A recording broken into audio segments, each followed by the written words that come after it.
राम राम भाई, सबको राम राम। आज का अपना टॉपिक है जी, एक टॉपिक तो छोटा सा है, इन्वर्जन, जो कि रिलेटेड है एडवर्ब चैप्टर से। ठीक है, बहुत बड़ा रिलेशन नहीं है लेकिन हल्का सा रिलेशन है उसका एडवर्ब चैप्टर के साथ। ये कुछ प्रीवियस ईयर क्वेश्चंस हैं जो हम आज पढ़ेंगे, उसके बेस पे इनको सॉल्व करेंगे। आ जाइए, सबसे पहले पढ़ते हैं जी इन्वर्जन को। इन्वर्जन क्या होता है? ठीक, आओ। अगर मैं सेंटेंस लिखूं,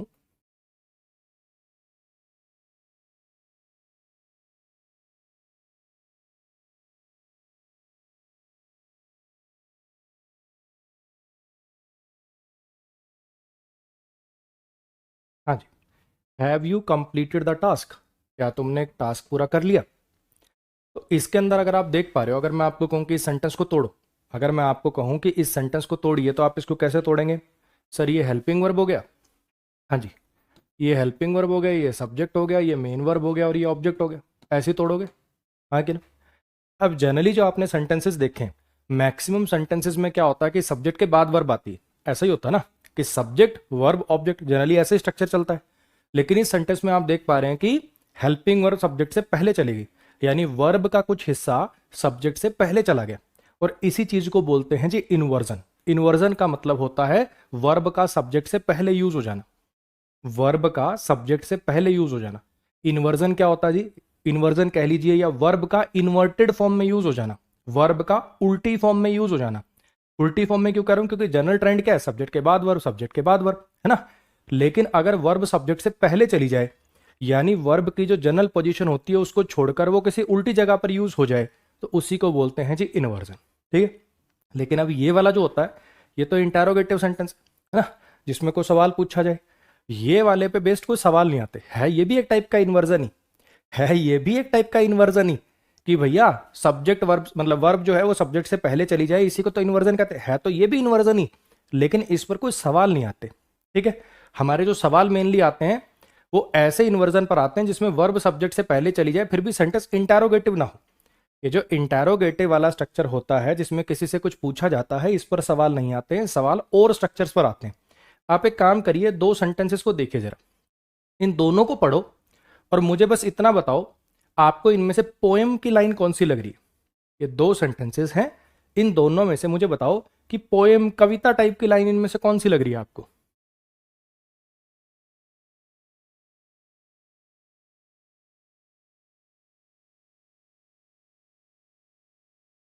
थैंक यू अमन भाई, thank you.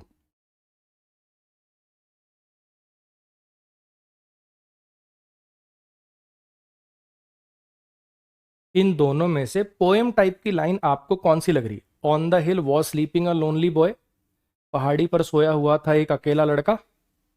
A lonely boy was sleeping on the हिल, एक अकेला लड़का पहाड़ी पर सो रहा था। हाँ जी, सब बच्चों को पता चल गया होगा। सब बच्चों को, अगर 100 बच्चों से पूछूंगा तो 100 में से 99 जवाब देंगे सर फर्स्ट वाली जो लाइन है वो ऐसा लग रहा है किसी कविता की लाइन है। ये बात मैं आपको क्यों बता रहा हूँ, इन्वर्जन बना क्यों? ये इन्वर्जन जो है ना, इन्वर्जन लगने के बेसिकली उत्पत्ति कहाँ से हुई इन्वर्जन की, जैसा बताया जाता है उत्पत्ति हुई इसकी ये कवियों की कारस्तानी से। आपने जब पढ़ा होगा छठी सातवीं आठवीं नौवीं में, एक टाइप का क्वेश्चन आया करता था अपने इंग्लिश में ना, पोएम हुआ करती थी, और फिर उसमें क्वेश्चन आता था इसकी राइमिंग स्कीम क्या है। राइमिंग स्कीम में आप देखते थे, अगर अच्छा सेंटेंस नंबर 1 सेंटेंस नंबर 2 के साथ राइम कर रहा तो ए बी राइमिंग स्कीम हो जाती थी। पहला तीसरे के साथ राइम कर रहा, दूसरा चौथे के साथ राइम कर रहा तो A C B D rhyming scheme हो जाती थी। कुछ याद आ रहा है? तो होता क्या, ये कवियों ने अपनी तुकबंदी करने के चक्कर में, कि लास्ट में हमारी तुकबंदी सी हो जाए, उस चक्कर में इन्होंने सेंटेंस के स्ट्रक्चर को उथल पुथल कर दिया। क्योंकि उनको तो ग्रामर से तो कोई फर्क पड़ नहीं रहा, उन्होंने सब्जेक्ट को लास्ट में लिख दिया, वर्ब शुरू में कर दी। अब पहले तो ये चीज सिर्फ पोएम्स में होती थी, लेकिन ये इतनी लोगों को अच्छी लगने लगी, लोग इसको जर्नल में यूज करने लग गए। जर्नल में यूज करने लग गए, फिर वही बात है, जब पूरा समाज ही एक गलती करने लग जाएगा तो फिर ग्रामेरियंस को वो एक्सेप्ट करनी पड़ती है। यहां से उत्पत्ति है बेसिकली इन्वर्जन की। ठीक है, यहां से उत्पत्ति है इन्वर्जन की, कि इन्वर्जन बना क्यों, कैसे, कहां से आया। आ रही है मेरी बात समझ में? इन्वर्जन आया है बेसिकली पोएम, ये अपने पोएट्स की कारस्तानी से। हालांकि इस बात का चैप्टर से कोई रिलेशन नहीं है, लेकिन वैसे आपको बता रहा हूं कि इन्वर्जन आखिर बनाया क्यों गया था। ठीक है, बनाया नहीं गया था, ये पोएट से कह लो कि अपनी तुकबंदी के चक्कर में गलती से बन गया था, फिर इसको इतने लोग यूज करने लग गए कि फिर ये चलन में ही आ गया। फिर इसको ग्रामेरियंस ने थोड़ा सा मतलब इसको स्ट्रक्चर में डाल दिया कि कब इन्वर्जन लगाना है, कब नहीं लगाना है, किस केस में लगाना है, उसको थोड़ा सा इन्होंने स्ट्रक्चर्ड वे के अंदर कर दिया। और वही अपना टॉपिक है इन्वर्जन, जिसको आज अपन पढ़ेंगे। क्लियर हुई इतनी बात? आ जाइए। Types of inversion. इन्वर्जन दो तरीके का होता है, पार्शियल इन्वर्जन और कंप्लीट इन्वर्जन। हाँ जी, मैंने क्या कहा अभी, मैंने कहा कि इन्वर्जन होता क्या है? इन्वर्जन होता है वर्ब का सब्जेक्ट से पहले आ जाना। जनरली वर्ब सब्जेक्ट के बाद यूज होती है। वर्ब अगर सब्जेक्ट से पहले शिफ्ट हो जाए, इसी को इन्वर्जन बोलते हैं। और इन्वर्जन भी दो तरीके का होता है, एक तो होता है पार्शियल इन्वर्जन, जिसमें सिर्फ हेल्पिंग वर्ब सब्जेक्ट से पहले जाएगी, और एक होता है कंप्लीट इन्वर्जन, जिसमें वर्ब पूरी सब्जेक्ट से पहले चली जाती है। इधर देखो जरा, अगर इस सेंटेंस की बात करूं, हालांकि ये इंटेरोगेटिव है, इस पे सवाल आते नहीं, लेकिन वैसे अगर मैं आपसे पूछूं तो इसको पार्शियल इन्वर्जन कहेंगे कि कंप्लीट इन्वर्जन कहेंगे? इसमें सिर्फ हेल्पिंग वर्ब गई ना सब्जेक्ट से पहले, तो ये कहलाएगा पार्शियल इन्वर्जन। और इस सेंटेंस की अगर मैं बात करूं, on the hill was sleeping a lonely boy, boy subject है ना, और ये वॉज स्लीपिंग ये पूरी की पूरी वर्ब है, हेल्पिंग और मेन वर्ब दोनों ही आगे चली गई, तो ये कहलाता है कंप्लीट इन्वर्जन। सिर्फ हेल्पिंग वर्ब सब्जेक्ट से पहले जाए तो उसको बोलते हैं पार्शियल इन्वर्जन, पूरा मेन वर्ब भी उठ के आगे चली जाए तो उसको बोलते हैं कंप्लीट इन्वर्जन। कब पार्शियल लगता है, कब कंप्लीट लगता है, अभी पढ़ेंगे सब कुछ, टेंशन मत लेना। अभी खाली हेडिंग डाली है मैंने, अभी खाली मैंने हेडिंग डाली है, ठीक है? सब स्ट्रक्चर्ड वे में समझ में आएगा, थोड़े से पेशेंस रखने पड़ेंगे बस, ठीक है? अभी अगर मैं मोटे मोटे तौर पर बताऊं तो हर जगह पार्शियल ही लगता है, बस सिर्फ एडवर्ब और प्लेस से जब सेंटेंस की शुरुआत होती है तभी कंप्लीट लगता है, ठीक है? अभी पढ़ेंगे तो अच्छे से आएगा समझ, और क्लैरिटी आएगी क्या लगाते हैं, क्यों लगाते हैं, टेंशन मत लो, बस थोड़ा सा पेशेंस रखो।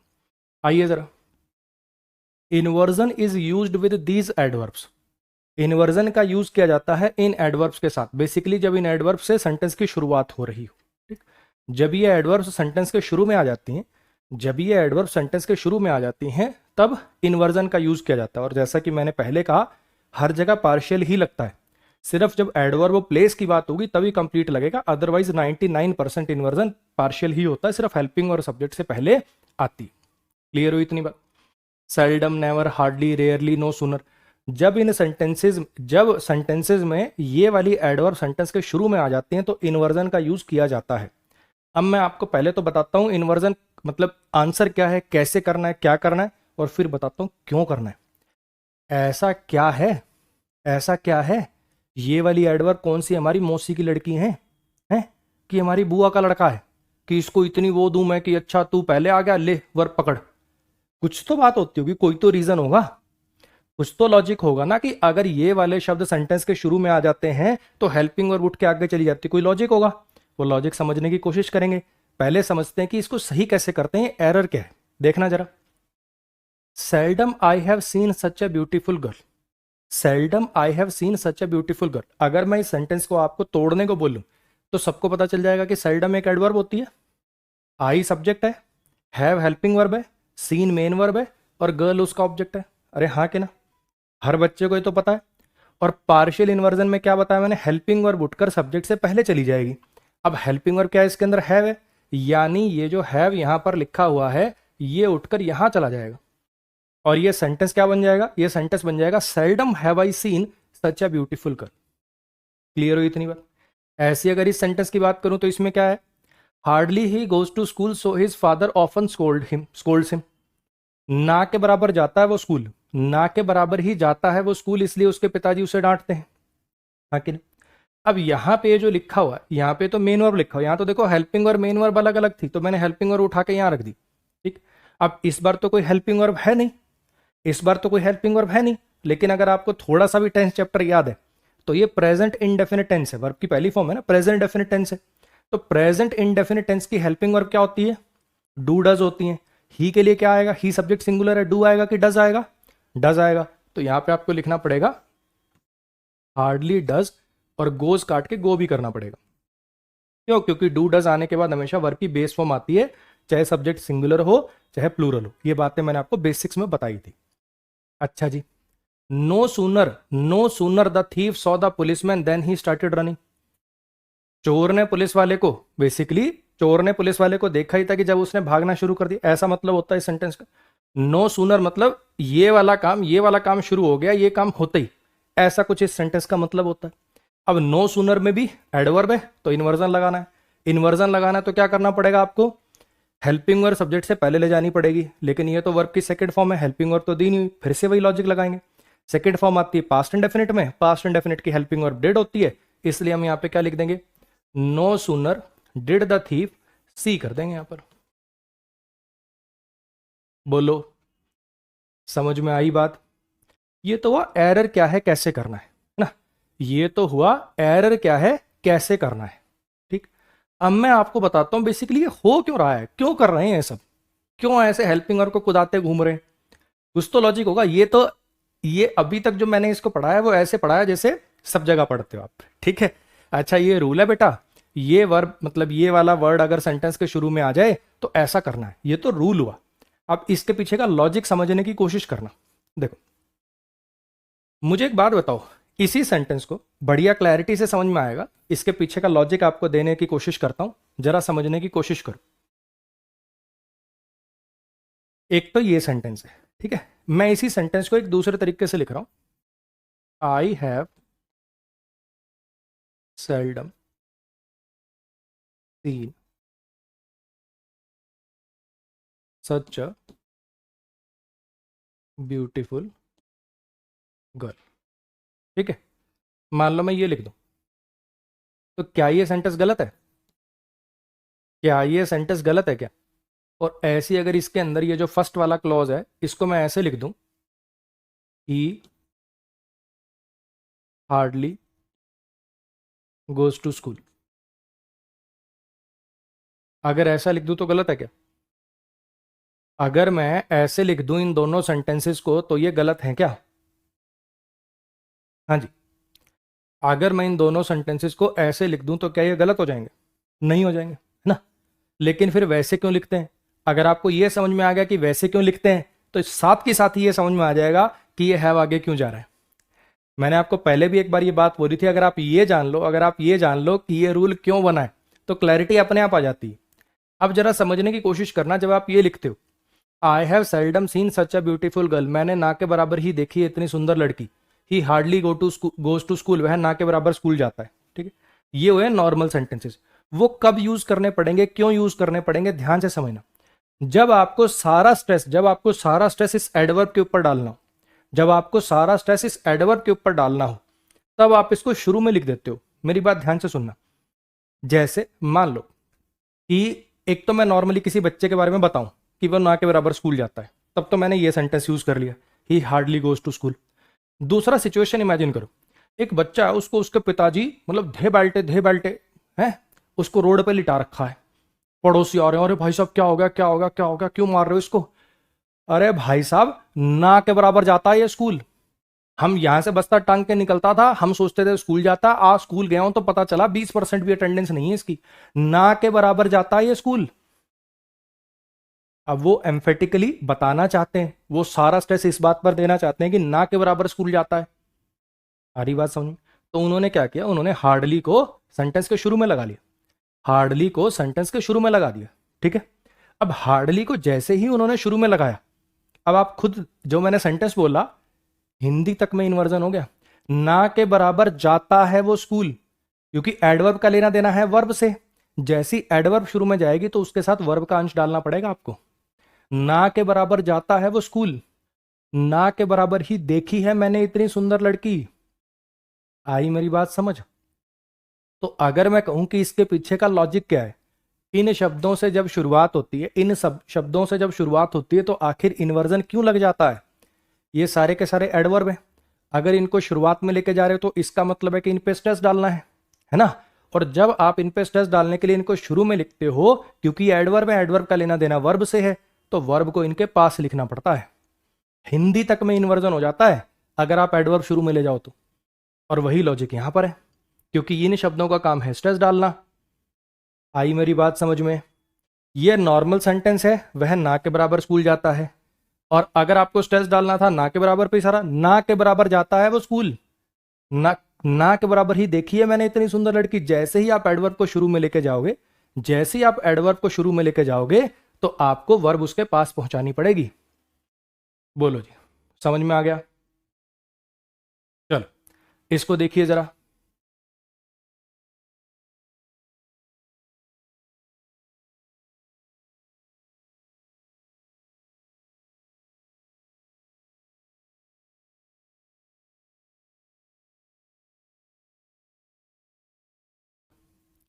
अगर सेंटेंस की शुरुआत इन शब्दों के साथ हो रही हो, और ऐसा नहीं है कि उनको याद करना कोई बहुत ज्यादा मुश्किल है। आप देखो सारे एडवर्ब फ्रीक्वेंसी हैं, seldom, never, hardly, scarcely, rarely, है ना। ज्यादातर इनमें से एडवर्ब फ्रीक्वेंसी है। बस एक नो सूनर आपको अलग से याद करना पड़ रहा, बाकी तो एडवर्ब फ्रीक्वेंसी है, हाँ कि ना। एडवर्ब फ्रीक्वेंसी है। इन पे आ जाओ। अगर सेंटेंस की शुरुआत ओनली प्लस टाइम या ओनली प्लस एडवर्ब मैनर से हो रही हो, तो इन्वर्जन का यूज किया जाएगा। जैसे कि कुछ शब्दों के इसने एग्जांपल दिए, only yesterday, only plus time, only then, only the day before yesterday, only after a month, only, दो बार टाइप हो गया, only after year, only this way, only by working hard. ये वाले दोनों ओनली प्लस एडवर्ब मैनर है, last वाले बाकी सब only plus adverb of time, हाँ कि ना।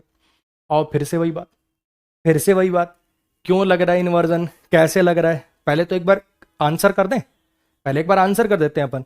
हमने देखा कि ओनली के साथ एडवर्ब ऑफ मैनर का स्ट्रक्चर बन गया, ओनली बाय वर्किंग हार्ड, तो इन्वर्जन लगेगा तो हेल्पिंग और सब्जेक्ट से पहले चली जाएगी।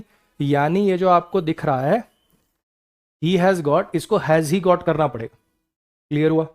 ऐसी ओनली यस्टरडे में ये वॉन तो वर्ब की सेकंड फॉर्म है, हेल्पिंग वर्ब है नहीं, तो फिर ये वर्ब की सेकंड फॉर्म है तो पास्ट इंडेफिनिट है। पास्ट इंडेफिनिट की हेल्पिंग वर्ब होती है जी डिड, और यहां पे विन भी करना पड़ेगा क्योंकि डू डज डिड के बाद वर्ब की बेस फॉर्म आती है। Only with this method you can solve this question. Can model है, हेल्पिंग वर्ब है, ये उठ के भैया आगे चला जाएगा। ये तो हो गया आंसर, ठीक है। अब मैं आपको इसके पीछे का फिर से लॉजिक देने की कोशिश करता हूं, ठीक, कि आखिर कर क्यों रहे हैं, ये क्या कारण है, समझने की कोशिश करना। अगर ये सेंटेंस इतना ही होता, यहां से शुरू होता, he has got the success in his life, he has got the success in his life, उसको सक्सेस मिल गई उसकी जिंदगी में। ऐसे सेंटेंस सिर्फ इतना ही होता, his father won a lottery, सही हो जाता। You can solve this question. अगर ये सेंटेंसेस इतने ही होते तो ये एकदम सही है, कोई गलती नहीं है इसमें, सिर्फ वो आने की वजह से ये वर्ब आगे जा रही है। ऐसा क्यों हो रहा है, देखो जरा। जैसे ही आप वो स्ट्रक्चर बोलोगे, ध्यान से देखना, सिर्फ मेहनत करके मिली है उसको सक्सेस।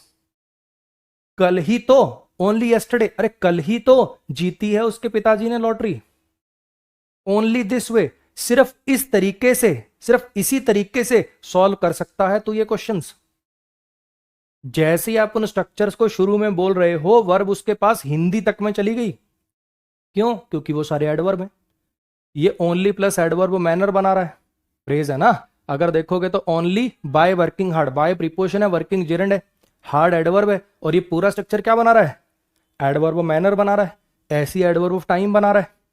समझना मेरी बात फिर से, देखो क्यों यूज करते हैं, आखिर यूज ही क्यों करते हैं, क्या जरूरत पड़ रही है, स्ट्रेस डालना है, समझना। एक तो किसी ने पूछा, प्यार से सुनो, देखो इस सेंटेंस से आपको समझाता हूं। किसी ने पूछा उसके पिताजी ने लॉटरी, मतलब नॉर्मली आपको बताना, मान लो कि उसके पिताजी ने कल एक लॉटरी जीती, ठीक है। ओए सुन Rahul, his father won a lottery yesterday, उसके पिताजी ने कल एक लॉटरी जीती, नॉर्मली ये बता दिया, ठीक है। दूसरा सिचुएशन इमेजिन करो, लड़का आया भागा, अरे मैंने सुना राहुल के पापा ने लॉटरी जीती है, राहुल के, अरे कब जीती भाई, कब जीती, अरे कल ही तो जीती उसके पापा ने लॉटरी, बहुत ज्यादा टाइम थोड़ी हुआ, कल ही तो जीती। अगर आपको टाइम पे पूरा स्ट्रेस डालना है तो आपको उसको शुरू में लिखना पड़ गया, और शुरू में लिखना पड़ गया तो वर्ब उसके पास डालनी पड़ गई। ऐसे इसको समझो जरा। अगर नॉर्मली, अच्छा उसको सक्सेस मिल गई है उसकी जिंदगी में, he has got success in his life, हाँ कि he has got success in his life, normally लिख दो, आपको कोई दिक्कत नहीं है ना। अगर नॉर्मली आपको बताना है कि उसको सक्सेस कैसे मिली जिंदगी में, तो he has got success in his life by working hard. Normal आप ऐसे लिख सकते हो सीधा, गलत नहीं है वो। ये कब यूज करेंगे, क्यों यूज करेंगे, समझना। अब मान लो आप कॉलेज के दोस्त हो 3-4, ठीक है, आपकी बीटेक पूरी हो गई, नौकरी लग नहीं रही भैया, ठीक। तो एक कह रहा है यार हम तो 6,000 की नौकरी को तरस रहे हैं भाई, मजे तो उनके हैं जिनके पापा के बिजनेस होते हैं। दूसरा बंदा कह रहा है अरे याद है वो अपनी क्लास में राहुल हुआ करता था भाई, वो तो बैठ गया होगा अपने पापा के गले पे, मस्त मौज काट रहा है। हाँ यार ये देख इंस्टा डीपी वगैरह, ये देख भाई मस्त खूब नोट ही नोट उड़ा रहा, देख कैसे कैसे कैफे में जा रहा, कौन सी गाड़ी चला रहा, भाई मौज है इसकी, तो इसको तो फ्री फंड में सक्सेस मिल गई। तुम ये सारी बातें सुन रहे हो और तुम उस लड़के को जानते हो जिसकी बात हो रही है, ठीक है, राहुल की।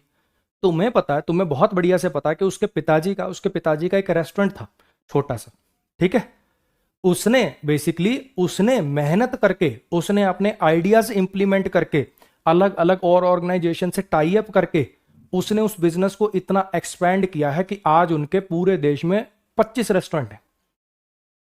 हाँ, उसके पिताजी के बिजनेस की शुरुआत से उसको हेल्प मिली होगी, लेकिन अब ये 25 जगह पे बिजनेस हो जाना, बहुत बड़ा टर्नओवर हो जाना, तो ये तो उसका हार्डवर्क हुआ ना।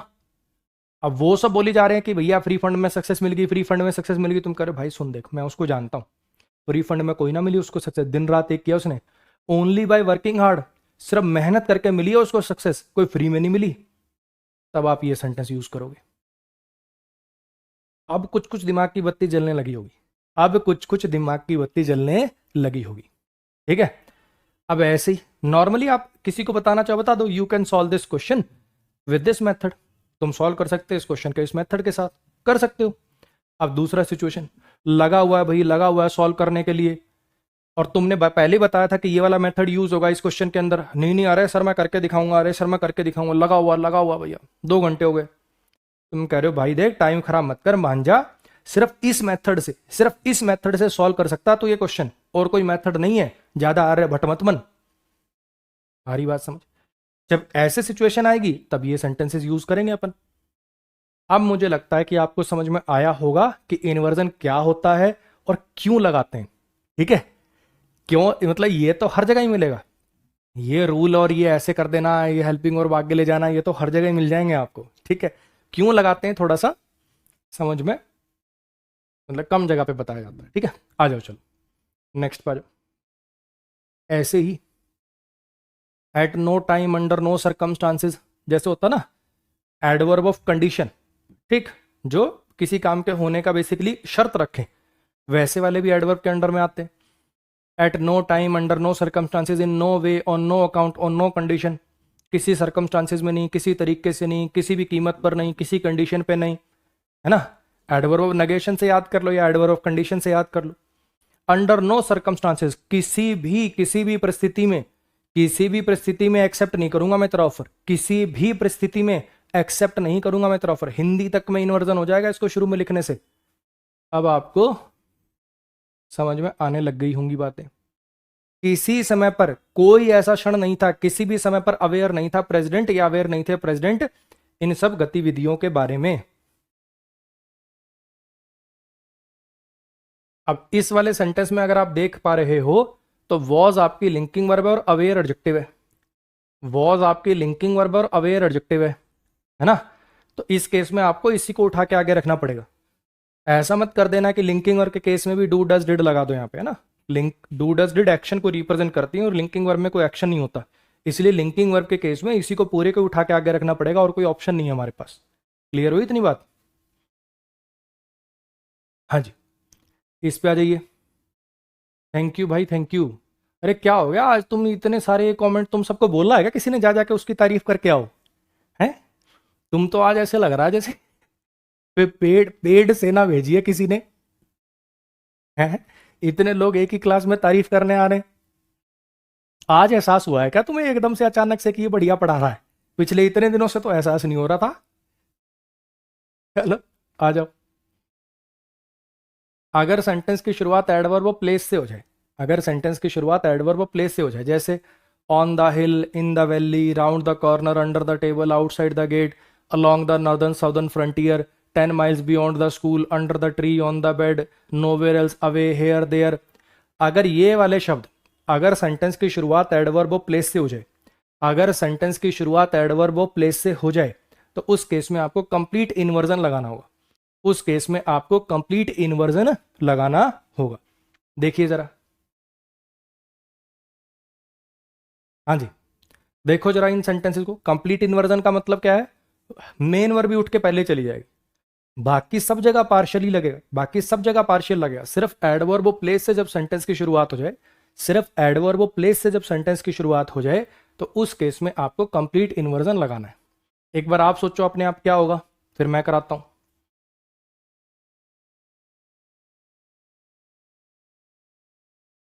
हाँ जी, round the corner Rahul went, ठीक है। जैसे अपन बोलता ना, कहा अरे कॉर्नर तक ही गया है बस। राउंड द कॉर्नर गया है राहुल, ठीक है। तो यहाँ पे अब ये एडवर्ब वो प्लेस है, तो इसमें ऐसे मत कर देना डिड राहुल गो, इसमें पूरी मेन वर्ब ही उठकर आगे चली जाती। एडवर्ब वो प्लेस के अंदर कंप्लीट इन्वर्जन लगाना होता, तो ये कह सकते हो कि एक याद ही करने की बात है भाई कि एडवर्ब वो प्लेस में ऐसा क्यों कर रहे हैं, ठीक है। Under the tree an old man was sleeping, अभी आज ही देखा अपन ने ऐसा सेंटेंस है ना, under the tree was sleeping an old man. Clear होगी इतनी बात। अब ये वाले जो सेंटेंसेस होते हैं ना, ये आपने खूब पहले भी यूज किए हुए हैं, पहले बस ध्यान नहीं दिया होगा।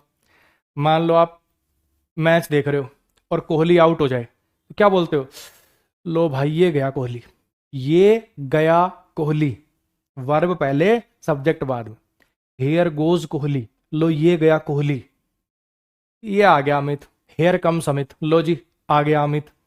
ये वाले सेंटेंसेस आपने पहले खूब यूज कर रखे हैं, बस आपने पहले कभी ध्यान नहीं दिया होगा, आपने पहले कभी बस ध्यान नहीं दिया होगा। क्लियर हुई इतनी बात। बस ध्यान रखिएगा एडवर्ब और प्लेस के अंदर एक छोटी सी बात आपको और ध्यान रखनी है, अगर इस केस में सब्जेक्ट कोई प्रोनाउन हो तो इन्वर्जन का यूज नहीं करना। सब बाकी एडवर्ब पे नहीं, सिर्फ एडवर्ब और प्लेस के लिए बोली जा रही है बात, सिर्फ एडवर्ब और प्लेस के लिए बोली जा रही है बात। ये एडवर्ब और प्लेस के केस में अगर सब्जेक्ट कोई प्रोनाउन हो तो इन्वर्जन मत लगाना। जैसे ये वाला जो सेंटेंस है, away goes she like a shining star, दूर चली गई वो, दूर चली गई वो चमकते हुए तारे की तरह, है ना। जब जब आपका सब्जेक्ट कोई प्रोनाउन हो, जब सब्जेक्ट कोई प्रोनाउन हो तो उसमें आपको इन्वर्जन नहीं लगाना है। एडवर्ब ऑफ प्लेस के केस में स्टार मार्क करके मैं साइड पे लिख देता हूं, एडवर्ब ऑफ प्लेस के केस में, एडवर्ब ऑफ प्लेस के केस में अगर सब्जेक्ट का काम, एडवर्ब ऑफ प्लेस के केस में अगर सब्जेक्ट बनने का काम एक प्रोनाउन कर रहा हो तो कोई इन्वर्जन नहीं लगाना है। ये आपको याद ही करना पड़ेगा। और जैसे अपनी डील हुई थी, 95% चीज़ों को कॉन्सेप्चुअल वे में पढ़ाया जाएगा, 5% याद करनी पड़ेंगी भाई, ये उन 5% में से है। बियॉन्ड द टॉल बिल्डिंग, उन लंबी बिल्डिंगों के उस पार, उन लंबी बिल्डिंगों के उस पार स्थित है एक सुंदर सा शहर। उन लंबी बिल्डिंगों के उस पार स्थित है एक सुंदर सा शहर। अब आप देख पा रहे हो, इस पे मैं आपको ये वाले सेंटेंसेस सिखाना चाहता हूं कि एरर एक और तरीके से बनता है। इन्वर्जन का तो एरर बनता ही है, ये बियॉन्ड प्रीपोजिशन है, ठीक है, और ये बिल्डिंग्स इस प्रीपोजिशन का ऑब्जेक्ट है, टॉल एडजेक्टिव है, और ये एडवर्ब और प्लेस से शुरुआत हो गई है, इस वजह से इन्वर्जन लगा हुआ है, और उस वजह से ये सब्जेक्ट आपका वर्ब से बाद में लिखा हो, यानी वर्ब ये और सब्जेक्ट ये। और वर्ब आती है सब्जेक्ट के अनुसार, बिल्डिंग्स के अकॉर्डिंग वर्ब आएगी कि सिटी के अनुसार वर्ब आएगी, बिल्डिंग्स के अनुसार वर्ब आएगी कि सिटी के अनुसार वर्ब आएगी, हाँ जी, बिल्डिंग्स के अनुसार वर्ब आएगी कि सिटी के अनुसार वर्ब आएगी, ऑब्वियसली सिटी के अनुसार वर्ब आएगी, हाँ कि ना। सिटी सिंगुलर है तो वर्ब सिंगुलर आएगी, यानी यहाँ पे वर लोकेटेड नहीं वॉज लोकेटेड आएगा। तो इन्वर्जन चैप्टर पे दो तरीके से एरर पूछा जा सकता है, एक तो नॉर्मल इन्वर्जन का ही एरर बना ले, है ना। और इन्वर्जन में विचित्र बात क्या हो रही है, सब्जेक्ट लास्ट में चला जाता है, और जिन बच्चों को ये बात पता नहीं होती कि अच्छा असली सब्जेक्ट इसमें तो ये है, उनसे फिर सब्जेक्ट वर्ब एग्रीमेंट का एरर भी सवाल बना लेते हैं, है ना। तो इन्वर्जन पे दो टाइप के सवाल बनाए जा सकते हैं, एक तो नॉर्मल इन्वर्जन बेस्ड बना लो, या फिर दूसरा क्या हो सकता है, ऐसा सब्जेक्ट वर्ब एग्रीमेंट का सवाल भी बनाया जा सकता है। क्लियर होगी इतनी बात।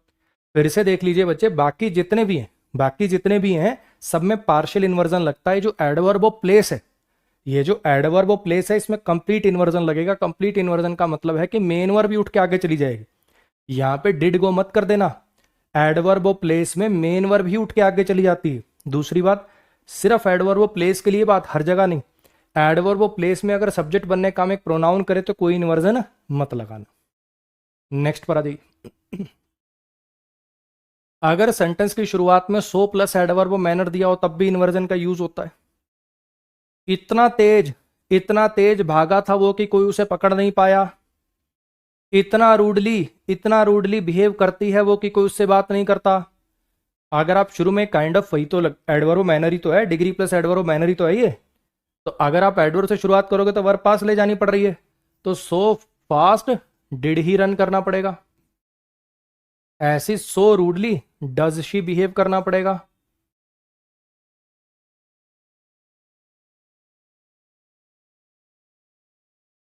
बोलो जी, समझ में आया। To such an extent, to such length, to such a part, to such a degree, to such a level, ये सब एडवर्ब ऑफ डिग्री टाइप के स्ट्रक्चर है। टू सच एन एक्सटेंट, मेरी बात समझना, मेरी बात समझने की कोशिश करना। He has studied grammar, that he has studied grammar, normally अगर मैं कहना चाहूं, he has studied grammar, he has studied grammar to such an extent that he can solve any question of yours. क्या ये गलत है? नहीं गलत, एकदम सही है, चलेगा चलेगा। फिर ये कब यूज करेंगे? जब इंटेंसिटी बढ़ानी है। इस लेवल तक, इस लेवल तक पढ़ रखी है उसने ग्रामर कि वो तेरे किसी भी क्वेश्चन का आंसर दे सकता है। इस हद तक, इस हद तक इरिटेट कर दिया था उसने मुझे, इस हद तक इरिटेट कर दिया था उसने मुझे। ना सिर्फ लिखती है वो बढ़िया, बल्कि पढ़ती भी। आ रही बात समझ में? तो ये वाले जो शब्द हैं, ये वाले जो शब्द हैं भैया, अब आपको समझ में आ रहा होगा कि ये एडवर्ब ऑफ डिग्री वाले हैं, है ना। और ये शुरू में क्यों यूज करें? आपका सारा ध्यान आप इस पे लगाना चाहते थे, आप सारा का सारा फोकस इस पे डालना चाहते थे, और इस पे फोकस डालना चाहते हो तो इसको शुरू में लिख दिया। और ये एडवर्ब है तो इसके साथ आपको वर्ब भेजनी पड़ेगी, यानी यहां पे क्या लिखना पड़ेगा? To such an extent has he studied, to such है डिग्री डिड ही इरिटेट।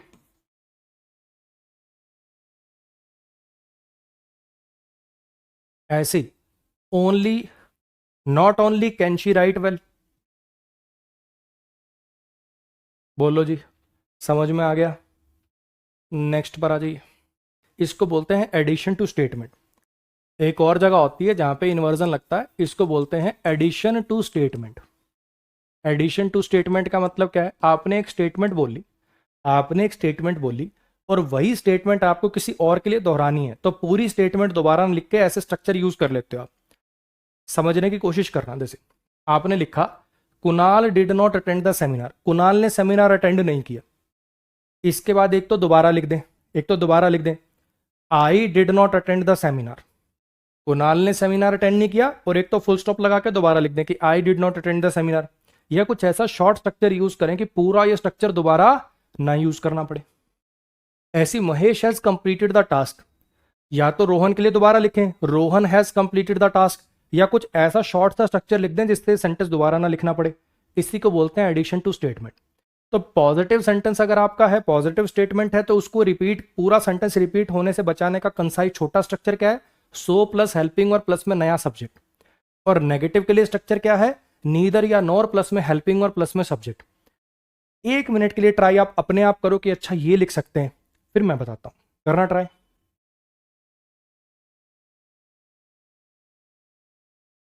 हाँ जी। Kunal did not attend the seminar, अब ये नेगेटिव है, नेगेटिव है तो ये वाला स्ट्रक्चर यूज होगा, यानी क्या लिखना पड़ेगा आपको? अब यही बात आपको आई के लिए लिखनी है ना, तो आप यहां पे लिखोगे नीदर या नॉर, दोनों में से कोई भी लगा लो, दोनों में से कोई भी लगा सकते हो, आपकी मर्जी है, नीदर लगा लो या नॉर लगा लो। हेल्पिंग वर्ब वही जो उसमें यूज हुई है, डिड यूज हुई है, नीदर डिड आई। समझ आ गया? Mahesh has completed the task, अब ये पॉजिटिव सेंटेंस है और ये बात आपको रोहन के लिए लिखनी है, तो आप क्या लिख दोगे? सो हेल्पिंग और वही जो पहले यूज हो रही थी, मतलब टेंस वही रखना है, सो हैज रोहन।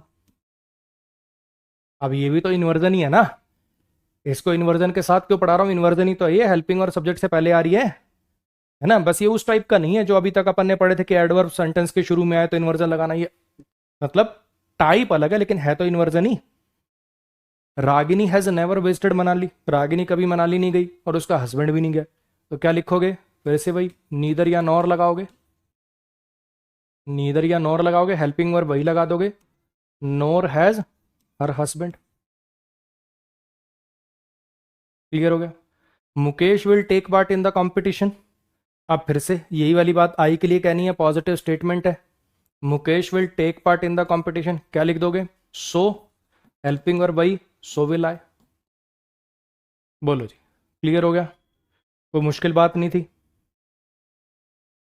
चलो, अब इस टॉपिक पे आए प्रीवियस ईयर सवाल आप सॉल्व कर लेंगे ताकि आपका थोड़ा सा मोराल बूस्ट हो जाए। ठीक, ये इन्वर्जन टॉपिक पर आए हुए प्रीवियस ईयर सवाल हैं, करिए इनको जरा।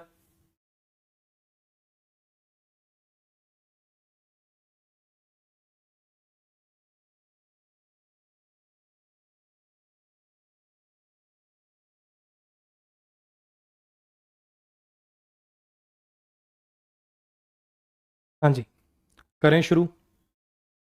Hardly he likes to hear my name after the rift which occurred between him and me. ना के बराबर ही सुनना पसंद करता है वो मेरा नाम। ना के बराबर ही सुनना पसंद करता है वो मेरा नाम जब से वो लड़ाई हुई है उसके और मेरे बीच में। अब हार्डली से आपको पता चल गया इन्वर्जन लगना है यहाँ पे, तो क्या करेंगे? Hardly does he like, hardly does he like. ठीक है, अच्छा जी। इतना हॉर्स था वो कि, हॉर्स मतलब ये घोड़े वाला हॉर्स नहीं है यहाँ पे, he was that he could not make the speech. Basically जब गला वाला काफी ब्लॉक हो जाता ना, सूज जाता, उसकी बात हो रही, खुरदरी आवाज के लिए। ठीक है, कि भैया he could not, that he could not make the speech, वो स्पीच नहीं दे पाया। अच्छा जी, कैसे करेंगे? अब इसके अंदर आपको ही वॉज, अब फिर से वही बात, लिंकिंग वर्ब आ रही है। अब लिंकिंग वर्ब के केस में तो वो कर नहीं सकते कि पार्शियल इन्वर्जन करूंगा, डिड वगैरह लगाऊंगा, पूरी उठा के रखनी पड़ेगी और कोई चारा नहीं। तो यहाँ पे ही वॉज की जगह पे आपको लिखना पड़ेगा वॉज ही। ठीक है, अब ये वाला वैसे तो एडजेक्टिव है यहाँ पर, लेकिन सो एडवर्ब है ना, ये स्ट्रक्चर वैसा है जो इसके लिए ही आ रहा है। ठीक, तो ऐसे मत सोचना सो के साथ सर एडवर्ब आएगी तभी लगता है ना, ऐसे एडजेक्टिव आ जाए तो भी लगेगा इन्वर्जन। ठीक है, मतलब स्ट्रक्चर से मतलब है, उसके मीनिंग से मतलब है। Not only we lost what we had on our disposal but we also lost our patience. ना सिर्फ हमने खो दिए जो हमारे पास था, बल्कि हमारे पेशेंस भी चले गए। अब फिर से भाई नॉट ओनली की वजह से इन्वर्जन लगाना है, तो क्या लिखना पड़ेगा? Not only did we loose,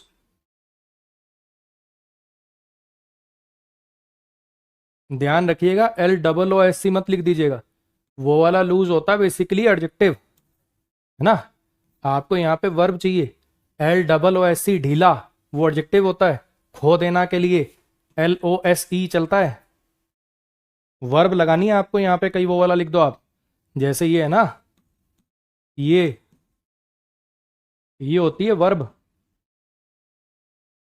ठीक है, और अगर मैं बात करूं LOOSC की ढीला, ये एक एडजेक्टिव होता है, और एक होता है LOSS लॉस, नुकसान, वो नाउन होता है। तो कंफ्यूज मत हो जाना, जहां जिसकी जरूरत हो एडजेक्टिव चाहिए तो ये लगेगा, नाउन चाहिए तो ये लगेगा, वर्ब चाहिए तो ये उसकी फॉर्म में ये लगेगा। थोड़ा सोचना समझना है ना।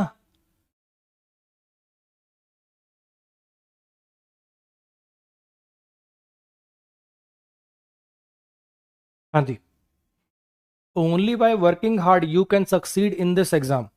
सिर्फ मेहनत करके ही सक्सीड कर सकते हो तुम इस एग्जाम में। नो मैटर, अब ये स्ट्रक्चर आपने शायद सुना हो, इन्वर्जन से थोड़ा सा रिलेशन है इस सब्जेक्ट, मतलब इस टॉपिक, मतलब इस सेंटेंस का मैंने डाल दिया है क्योंकि हल्का फुल्का रिलेशन था। ये टाइप आप, मतलब इस टाइप का स्ट्रक्चर आपने कभी कभी सुना होगा आपने, कि no matter how hard he tries, कोई फर्क नहीं पड़ता वो कितनी भी मेहनत कर ले, ही विल नॉट सक्सीड।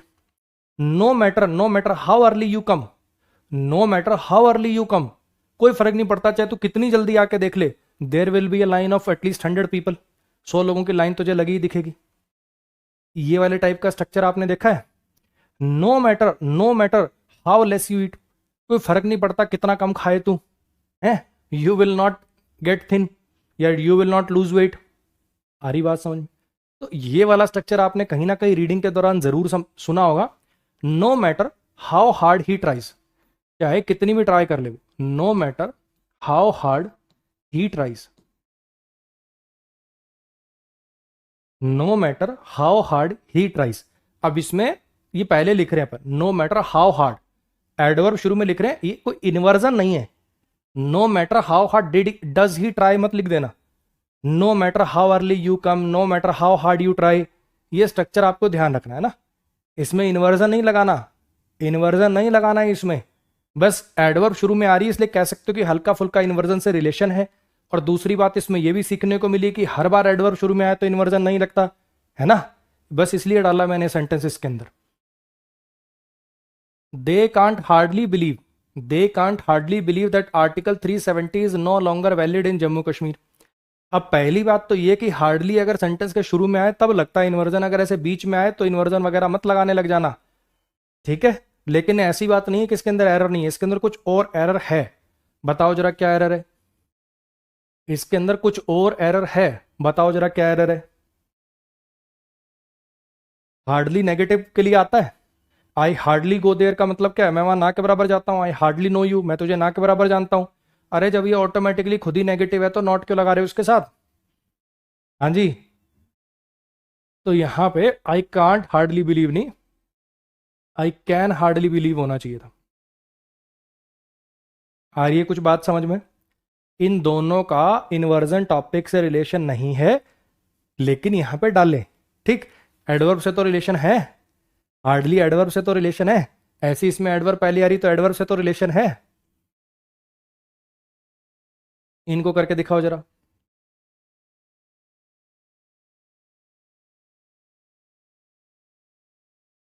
हाँ जी, no sooner did this idea enter his head. Basically ये आइडिया उसके दिमाग में आया ही था जब उसने कन्विक्शन मतलब उसको एग्जीक्यूट करना शुरू कर दिया। अब यहाँ पे जरा समझने की कोशिश करो। No sooner has the idea enter, has के साथ V1 गलत हो गया, ठीक है। आइडिया के साथ प्लूरल वर्ब गलत हो गया। No sooner does this idea enter, जबरदस्ती का टेंस क्यों चेंज करूं, आगे भी पास्ट ही लगा हुआ है। जबरदस्ती का टेंस क्यों चेंज करूं, इसमें इन्वर्जन भी हो रखा है, टेंस भी ठीक है, यानी कोई इंप्रूवमेंट की जरूरत नहीं है। क्लियर हो गया? Hardly we had boarded the train when it started to move. हम ट्रेन में चढ़े ही थे जब वो चलनी शुरू हो गई, ठीक है। तो यहां पे चढ़े ही थे ट्रेन में हम जब वो चलनी शुरू हो गई, तो यहां पे इन्वर्जन लगाना था, हार्डली शुरू के अंदर लिखा हुआ है, तो हार्डली हैड वी से बनाना पड़ेगा। किसमें हार्डली हैड वी? क्लियर हो गया जी?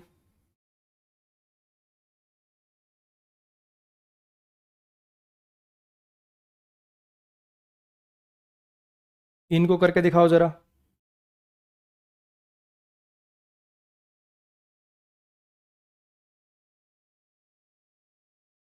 Shyama does not laugh nor she smiles.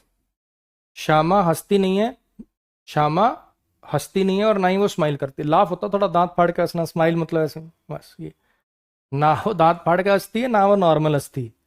तो अब वही बात मतलब उसी सब्जेक्ट के लिए रिपीट करना है यहाँ पे आपको दोबारा। तो इसमें आप शॉर्ट में लिख सकते थे आप इसको, तो यहाँ पे नॉर डज शी स्माइल आपको कर देना चाहिए, nor does she smile. Does आ गया तो आगे बेस फॉर्म आएगी ना। नेक्स्ट पर, he did not know the answer, उसको आंसर नहीं पता, मुझे भी नहीं पता। अब नीदर या नॉर पर डिड प्लस आए, कहां पे आ रहा है? इसमें आ रहा है। बोलो जी, क्लियर हो गया इतना? प्रीवियस ईयर सवाल भी कर लिए हमने इसके।